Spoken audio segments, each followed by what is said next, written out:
பயனை அடைவதற்கு ஏதுவாக அமைந்திருந்தது.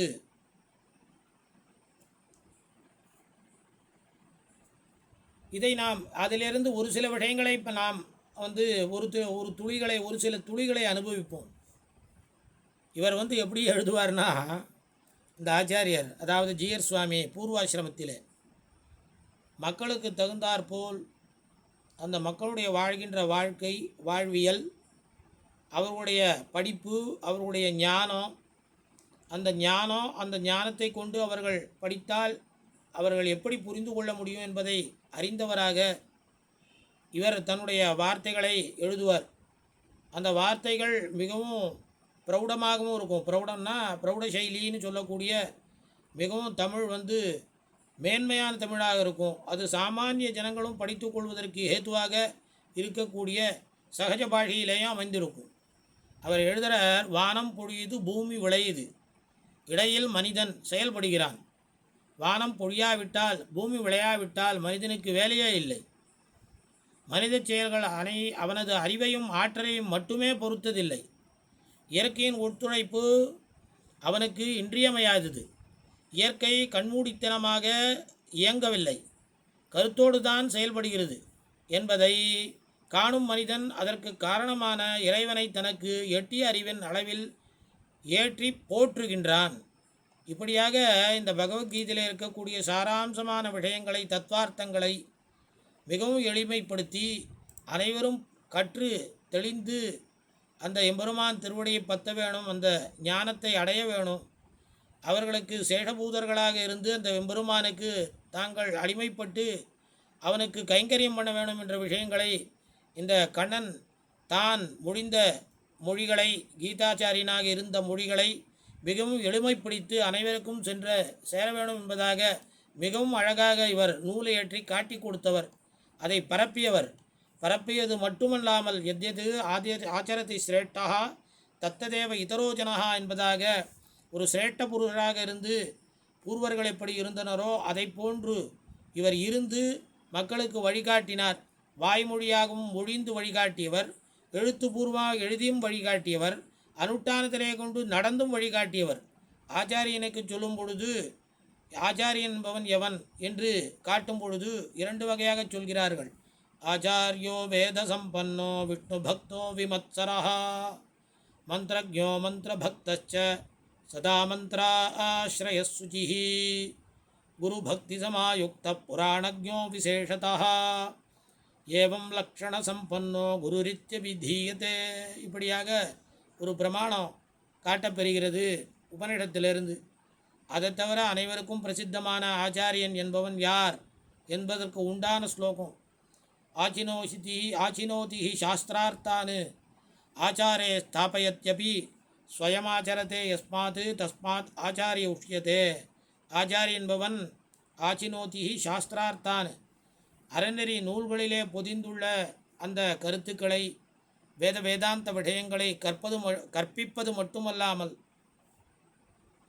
ஆச்சாரே ஸ்தாபயத்யபி, அந்த ஆச்சாரத்திலே யாருக்கு கற்பிக்கிறாரோ அவர்களை ஆழங்கால் பட்டு அனுபவித்து அதை கடைபிடிக்க வைப்பது மட்டுமல்லாமல் ஸ்வயமாச்சரத்தே, தானும் அதை ஆச்சரித்து மற்றவரையும் ஆச்சரிக்க வைப்பதனாலே அவனுக்கு ஆச்சாரியன் என்கிற திருநாமம் ஏற்பட்டதாக நாம் அறிகின்றோம். அந்த வகையிலே இந்த ஆச்சாரியர், இந்த சுவாமி இதை தன்னுடைய கர்மயோகமாக கொண்டு அந்த கர்மயோக உணர்வோடு அந்த உழைப்பை கர்மயோகம் என்பது உழைப்பு, அந்த உழைப்பு என்பது உழைப்பாளிகளுக்கு உண்டானது.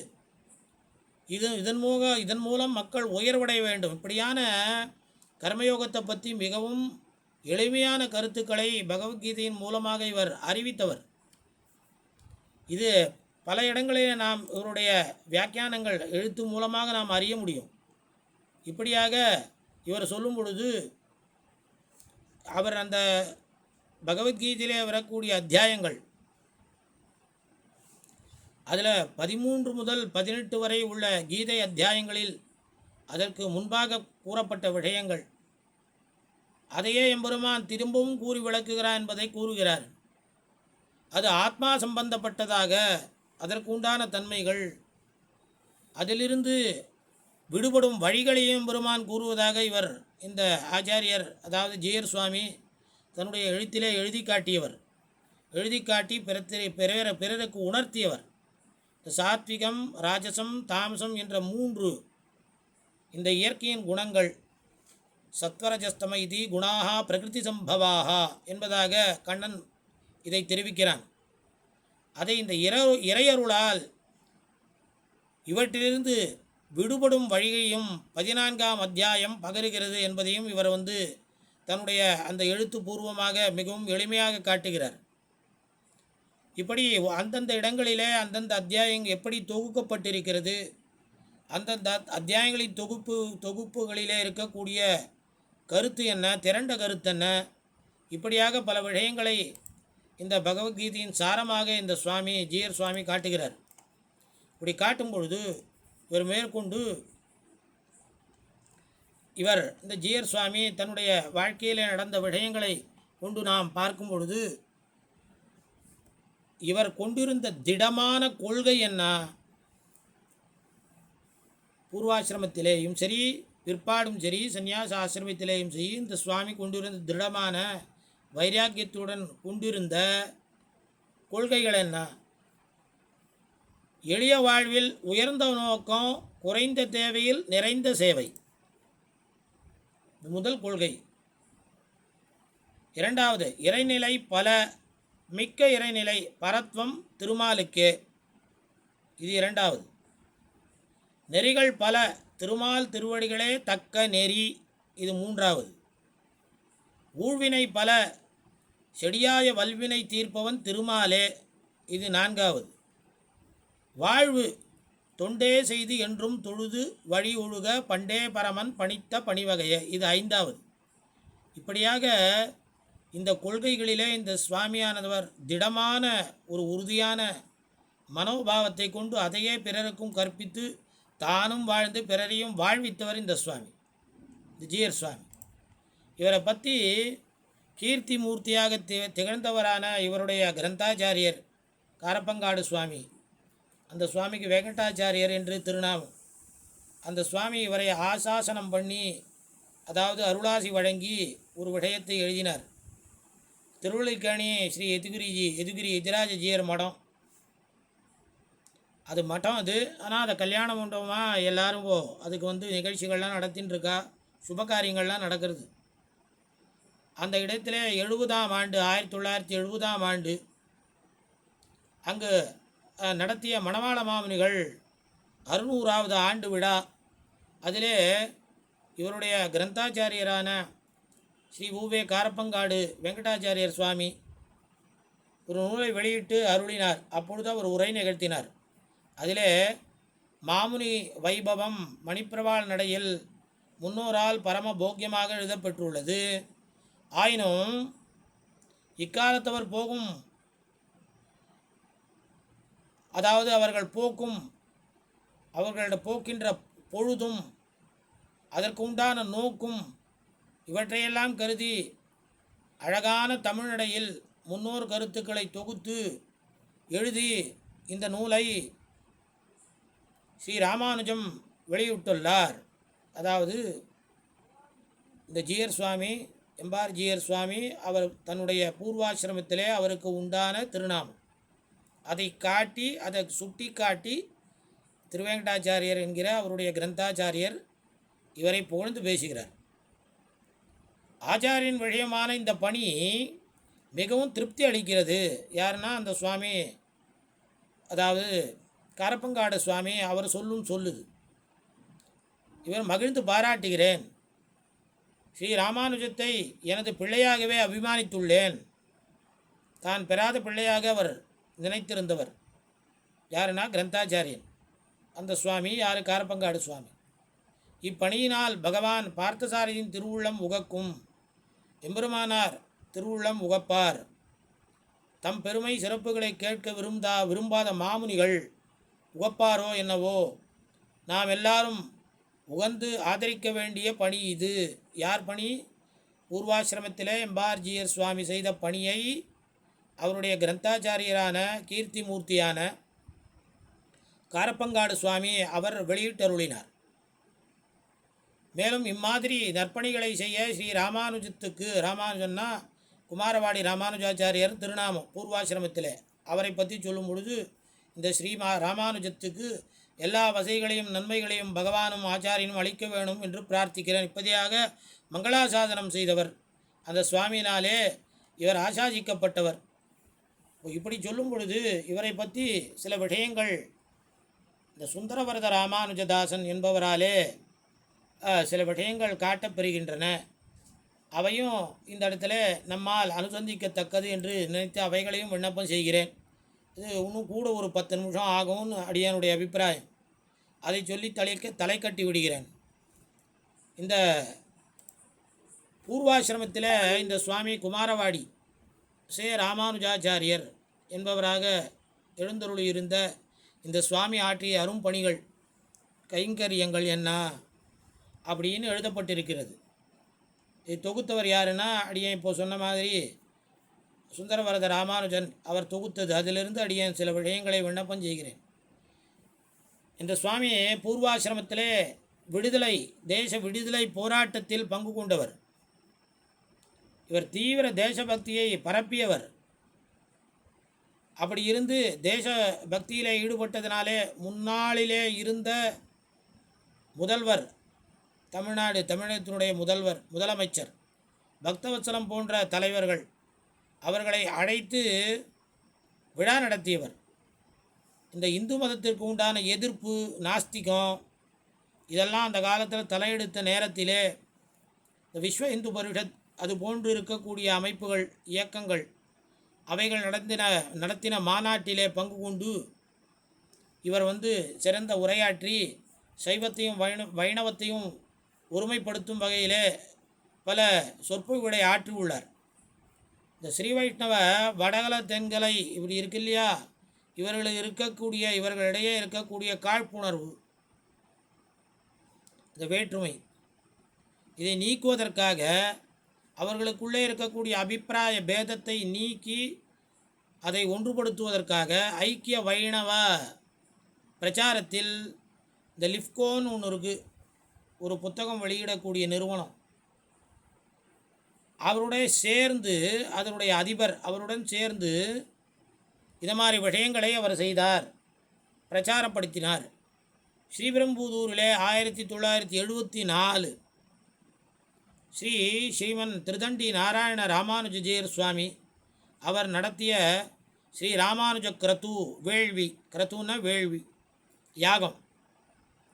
அந்த யாகத்திலே இந்த சுவாமி பூர்வாசிரமத்திலே பங்கு கொண்டு அதிலே அன்வைத்து தான் எழுதிய பகவத் ராமானுஜர் என்கிற நூலை வெளியிட்டு காஞ்சி மகா வித்வானான அந்த சுவாமி அனங்கராச்சாரியர் அதற்கு ஒரு முன்னுரை எழுதி அந்த நூலுக்கு அவருடைய பாராட்டியும் பெற்றவர் யார்? இந்த சுவாமி. இவர் சுமார் 37 வருஷங்கள் திருமால் என்கிற ஆன்மீக இதழ் அதை நடத்தி ஸ்ரீ வைஷ்ணவ கொள்கைகளை பரப்பி கொண்டிருந்தவர். இப்போது நடந்துட்டுருக்கு.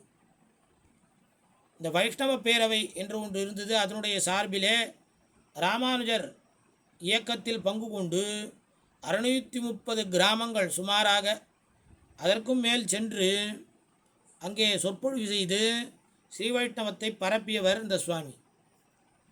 இவர் ஆற்றிய தொண்டுகளுக்கு இவருக்கு கிடைக்கப்பெற்ற பட்டப்பெயர்கள் என்ன அப்படின்னு பார்த்தோன்னா, முன்பே நாம் இதை பார்த்தோம். இவருக்கு கிடைத்த பெயர்கள் என்ன? பட்டப்பெயர்கள் திருநாவீருடைய பிரான் என்று காஞ்சி மகாசுவாமியாலே இவர் பட்டம் பெறப்பட்டார். சாரகிராகி என்று கார்பங்காடு சுவாமி அவராலே விருது அளிக்கப்பட்டார். பாரதி கலைக்கழகம் அவர் செந்தமிழ் வேதியர் என்கிற ஒரு விருதை அளித்து இவருக்கு சிறப்பு செய்தது. வைணவ மாமணி என்கிற விருது அதுவும் இவருக்கு அளிக்கப்பட்டது. ஸ்ரீ வைஷ்ணவ சுதர்சனம் என்கிற கிருஷ்ணசுவாமியங்கர் அந்த பத்திரிக்கை நடத்துபவர், இன்றும் அது நடந்துட்டுருக்கு. அந்த காலத்தை நடத்தின்றவர் அந்த சுவாமி இப்பொழுது நம்மிடையே இல்லை, மகாச்சாரியர் அவரும். அவருடைய வைஷ்ணவ பணி சிறக்க யாரே இந்த நம் ஜியர் சுவாமியான எம்பார் ஜியர் சுவாமி பூர்வாசிரமத்திலே அவருடைய வைஷ்ணவ திருப்பணி சிறப்பாக நடப்பதற்காக அவருடன் சேர்ந்து தென்கலை வடகலை ஒற்றுமைக்காக இவர் பணியாற்றியவர் யாருன்னா அந்த கிருஷ்ணசுவாமி ஐயங்கார். இது குறிப்பிட வேண்டிய விஷயம். இதெல்லாம் நிறைய செஞ்சிருக்கார் அவர். அதை தவிர சென்னை கம்பர் கழகம் இவருக்கு ஒரு பட்டப்பரிசை நினைவு பரிசை வழங்கியுள்ளது. இவருக்கு திருவாய்மொழி சிந்தனை செல்வர் என்று வைணவ பேரவையாலே இவருக்கு விருது வழங்கப்பட்டது. இவர் முக்கியமாக இந்த விஷயம்தான் இப்போ பிரசித்தமாக இவர் வாழ்க்கையில் இருக்குது. எல்லா இடத்துலையும் நாம் கேட்கிறோம். திருமாலடியார் குழாம், அந்த குழாமை இந்த சுவாமி பூர்வாசிரமத்திலே தொடங்கி அதை தொடங்கிய பிறகு 15 வைணவ தலைப்புகளில் இவர் சொற்பொழிவு ஆற்றியுள்ளார். இவர் அதில் ஒரு தலைப்பே இவர் சுவாமியினுடைய சிந்தனையிலே உதித்த தலைப்பு மிகவும் பிரசித்தமாக இப்பொழுது விளங்குவது உய்ய ஒரே வழி உடையவர் திருவடி என்பது. அதை முதல்ல இது மாதிரி ஒரு தலைப்பிலே உரையாற்றியவர் யாருன்னா இந்த சுவாமி தான். அதையே இன்று நம்ம ஸ்ரீ வைஷ்ணவ சம்பிரதாயம் தாரக மந்திரமாக கொண்டுள்ளது என்றால் அது மிகையாகாது. இதை இப்படியாக இந்த சுவாமி செய்து வந்த தொண்டுகளிலே இவர் சந்நியாசாசிரமம் ஸ்வீகரித்த பிறகு செய்த தொண்டு என்ன? இந்த சுவாமி துறவரம் பூண்டு எம்பார்ஜியராக பொறுப்பேற்று கொண்ட பின் இவருடைய சிந்தனைகள் என்ன, சிந்தனைகள் உதித்து அதன் மூலமாக செய்த தொண்டு என்ன? அப்பொழுது அதை பார்க்கும் பொழுது நேர்மையான எளிய வாழ்க்கை, அந்த வாழ்க்கையிலே உயர்ந்த குறிக்கோள், அவற்றையே தனக்கு வாழ்வியலாக கொண்டவர் இந்த சுவாமி. சிந்தை தெளிவாக்கு அல்லால் இதை செத்த உடலாக்கு என்கிற மகாகவி பாரதி அவனுடைய அந்த சொல்லை அடிக்கடி இவர் பிரவச்சனங்களிலே சொல்வது மட்டுமல்லாமல் அதேபோல் வாழ்ந்து காட்டியவர் இந்த சுவாமி. மிகவும் சௌசீல்ய குணம் கொண்டவர், அனைவராலும் எளிமையாக கிட்டே சென்று பழகுவதற்கு மிகவும் எளிமையானவர் இந்த சுவாமி. தாம் ஒரு ஜீயர் மடாதிபதி போன்ற அந்த எண்ணங்கள்லாம் இவருக்கு கிடையாது. அனைவரிடமும் கலந்து பரிமாறி மிகவும் எளிமையாக பழகும் தன்மை கொண்டவர் இந்த சுவாமி. இது போன்று நாம் பார்ப்பது தற்காலத்திலே பார்ப்பது மிகவும் அரிது. இந்த சம்பிரதாயத்தில் ஏறக்குறைய 99 ஆண்டு காலம் அவருக்கு ஏற்பட்ட அனுபவம், அந்த அனுபவத்தோடும் மிகவும் ஞானத்தோடும் நம்முடைய எழுந்தருள் இருந்த மகாபுருஷர் இந்த சுவாமி. இவரை பற்றியும் இவரின் அரும்பணிகள் பற்றி அநேகமாக இப்போ இருக்கக்கூடிய யங்ஸ்டர்ஸ்ன்னு சொல்லக்கூடிய யங் ஜெனரேஷன், இளைய தலைமுறை, இவர்களுக்கு தெரிந்திருக்க வாய்ப்பே கிடையாது. இப்போ இந்த நிகழ்ச்சி மூலமாக இந்த எதுகிரி ஜீயர் சுவாமி அவருடைய அந்த நிகழ்ச்சி ஏற்பாட்டினாலே அவருடைய அதாவது நிர்வாகத்தினாலே இவைகளை செய்ய வேண்டும் என்கிற அந்த அக்கறையினாலே அதிலே அந்த எண்ணத்திலே ஆழங்கால் பட்டு இருப்பதாலே அந்த சுவாமினாலே இந்த பிரவச்சனங்கள் நடந்து இதன் மூலமாக இந்த ஜீயர் சுவாமி எம்பார் ஜீயர் சுவாமியான வைபவங்கள் வெளியே வருகின்றன, உலகத்துக்கு தெரிகின்றன. இந்த சுவாமி பூர்வாசிரமத்திலே பாத யாத்திரை நிறைய போயிருக்கார். பிறகும் சந்நியாசம் ஏற்றுக்கொண்ட பிறகும் பாத யாத்திரை நிறைய போயிருக்கார். அப்போ போகும் பொழுது அங்கே கிராமங்களிலே மக்களுக்கு இருக்கக்கூடிய மிகவும் கொடுமையான விஷயம் என்னென்னா பட்டினி. அந்த பட்டினால் ஏற்படக்கூடிய பசி, அந்த பசியினுடைய வலிமை எப்பேற்பட்டது என்பதை உணர்ந்தவர் இவர். அதனாலே இவர் தன்னுடைய மடம், தான் ஆசிரமம் ஏற்றுக்கொண்ட பிறகு தன்னுடைய மடத்திற்கு வந்தவர்கள் எவர்களாக இருந்தாலும் சேவிக்க வந்தவர்கள் அவர்களை முதலில் இவர் கேட்கக்கூடிய கேள்வி, எங்கிருந்து வருகிறீர்கள், நீங்கள் சாப்பிட்டாச்சா, சாப்பிட்டு விட்டீர்களா என்பதுதான். பசியின் கொடுமையை நன்கு உணர்ந்தவன் என்பதாக இவர் அடிக்கடி மற்றவரிடம் கூறுவது வழக்கம். இவருடைய மேன்மையான குணம், தன்னால் யாருக்கும் சிறிது கூட இன்னல் நேரக்கூடாது. அப்படி நேர்ந்தாலும் அதை பொறுக்க மாட்டாதவர் இந்த சுவாமி. எதையும் நடைமுறைப்படுத்த அதுக்கு உண்டான சாத்தியத்தோடு யோசிக்கக்கூடிய அந்த புத்தி சாமர்த்தியம் உடையவர் இவர். இந்த ப்ராக்டிக்கல் நாலேஜின்னு சொல்லுவான். அதாவது நம்ம அறிவு, நம்ம எண்ணங்களானது தியரியாக இருக்கக்கூடாது, அது நடைமுறைக்கு வரணும். அதனால தான் நம்முடைய விசிட்டாத்வைத்த சித்தாந்தம் எம்பெருமானார் தரிசனத்துக்கு எப்படின்னா அது ப்ராக்டிக்கல் வேதாந்தான்னு சொல்லுவான். வேதாந்தமானது, வேதாந்த ஆழ்பொருளானது, அதிலே மறைக்கப்பட்ட மறைப்பொருளானது நம்முடைய வாழ்கின்ற வாழ்வுக்கு அது ஒவ்வாததாக, நடைமுறைப்படுத்த முடியாததாக இருந்ததேயானால் அந்த ஞானம் பிரயோஜனம் இல்லை. அது பிரயோஜனப்பட வேண்டும் என்பதற்காகவே நம் பூர்வாச்சாரியர்கள் அரும்பாறுபட்டார்கள்.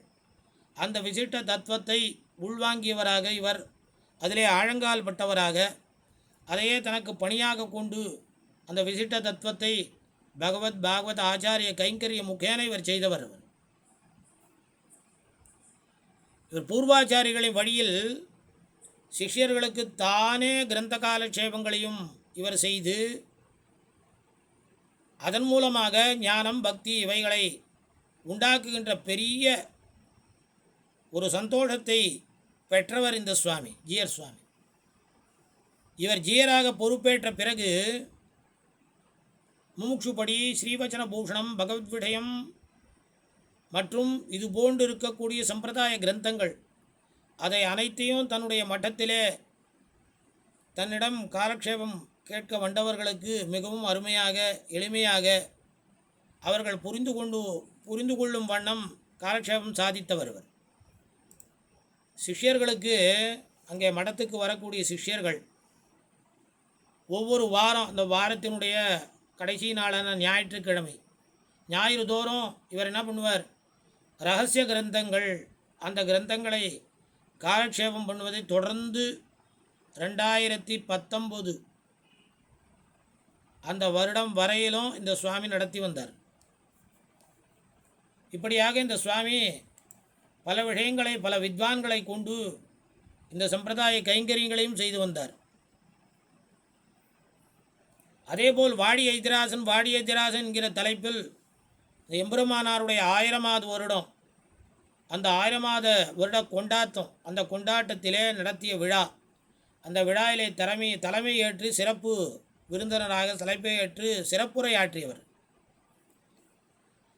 அதை தவிர மடத்திலே இவர் ஜீயராக எழுந்தருளி இருந்த காலத்திலே ஒவ்வொரு மாதமும் பிரதி மாதமும் எம்பெருமானார் சுவாமி அவர் அவதாரம் பண்ண அவதார திருநட்சத்திரம் திருவாதிரை, அந்த திருவாதிரை அன்றும் எம்பெருமானாரின் அவதார உற்சவம் சித்திர மாதத்திலே நடக்கக்கூடிய அந்த உற்சவம் 10 நாட்கள், அந்த உற்சவத்திலேயும் எம்பார் மற்றும் ஒன்னான எம்பார் ஜீயர் சுவாமி அவர்களுடைய திருநட்சத்திரத்திலேயும் எவ்வித பாகுபாடுமின்றி ஸ்ரீவைஷ்ணவர்களுக்கு ஸ்ரீவைஷ்ணவ ததியாராதனம் அதை குறைவின்றி நடத்திய சுவாமி இவர். இப்படியாக இவரை பற்றி பல விஷயங்கள் சொல்லப்பட்டிருக்கு. இவர் சமீபத்தில், அதாவது இவர் பரமபதிப்பதற்கு முன்பாக இந்த சிஷ்ய கோஷ்டி குழாங்களுடன் அனுயாத்திரை சென்று இந்த குமாரவாடி என்கிற இடம், அங்கே இருந்து கிராமம், அங்கே இருந்து இந்த ஜீயர் சுவாமி அங்கிருந்து பட்டம் பெற்று அலங்கரித்து, அதற்கு முன்னாடி இருந்த ஒரு ஜீயர் சுவாமி அப்பன் பராங்குஷ ராமானுஜ எம்பார் ஜீயர் சுவாமி, அவருக்கு ஒரு நினைவு கல்வெட்டு அதையும் திறந்து வைத்தார் இந்த சுவாமி.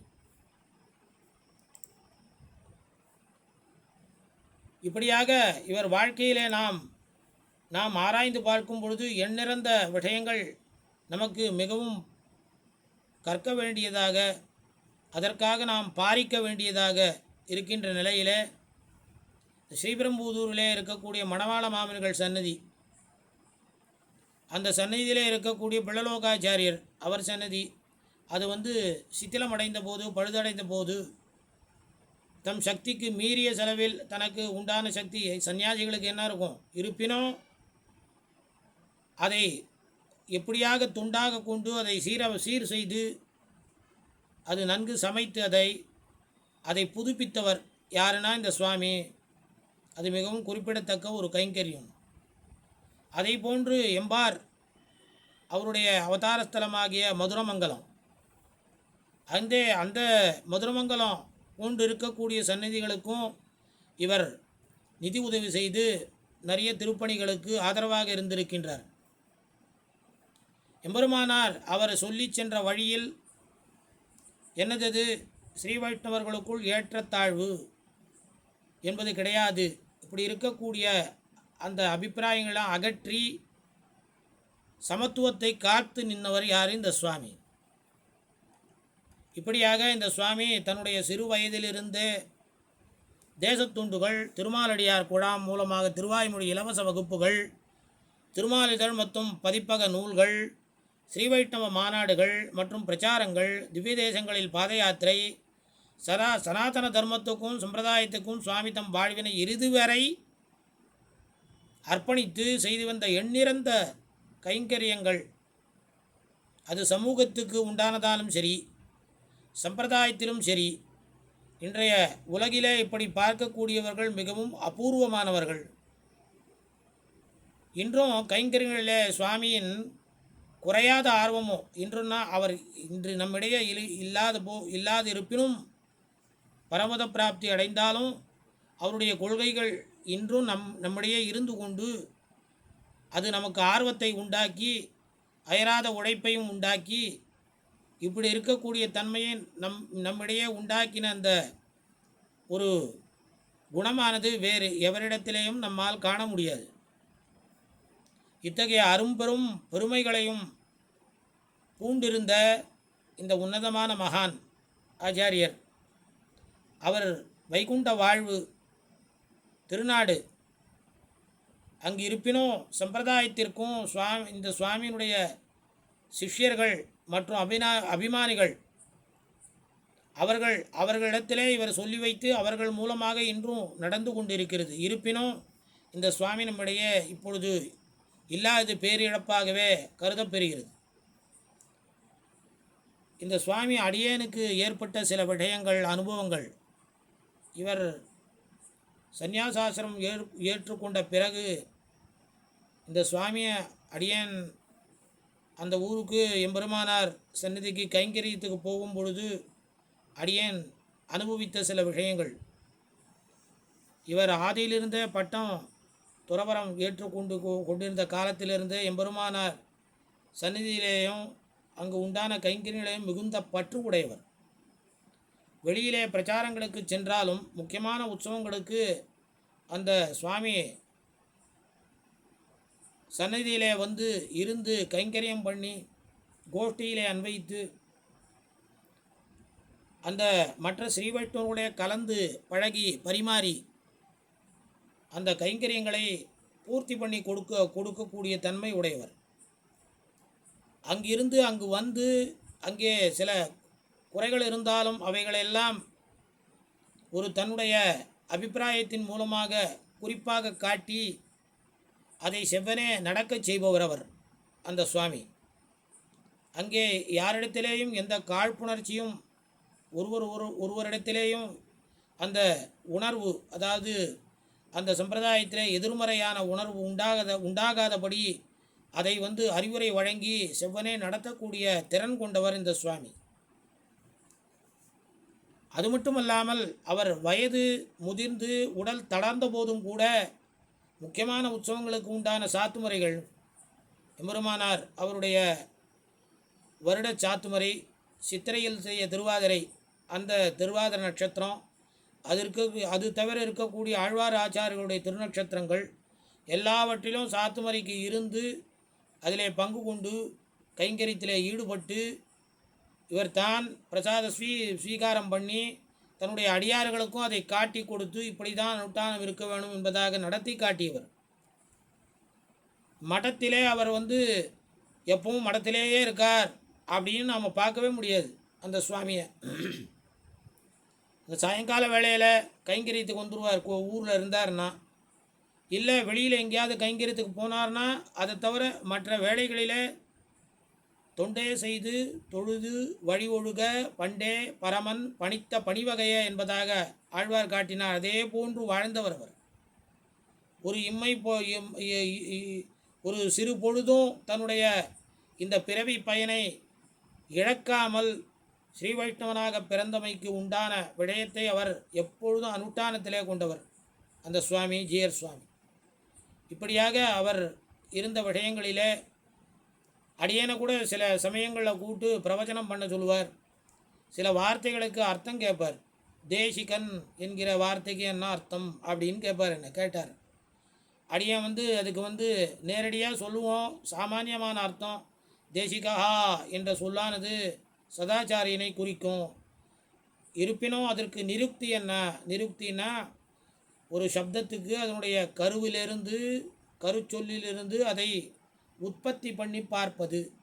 அப்படியாக இருக்கக்கூடிய சப்த கோஷங்கள், அந்த சப்த கல்பத்ருமம் இதை மாதிரி இருக்க அந்த கிரந்தங்களிலிருந்து விடயங்களை எடுத்து இப்படியாக இந்த சொல்லுக்கு நிருக்தி பண்ணப்படுகிறது என்பதை சொல்லும் பொழுது மிகவும் அவர் ஆர்வத்துடனே மகிழ்ந்து கேட்பார்.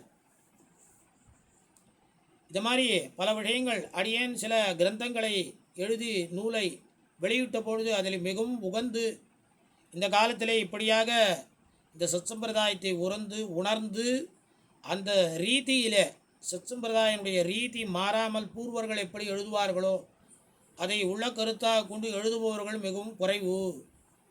நம்ம ஸ்ரீபெரும்புதூரிலே அப்படி இருப்பவர்கள் மிகவும் குறைவானவர்கள். தேவரீர் அதை போன்று இருக்கிறேன்னு எனக்கு அருளாசி வழங்கி இவர் அனுகிரகம் பண்ணவர் இந்த சுவாமி.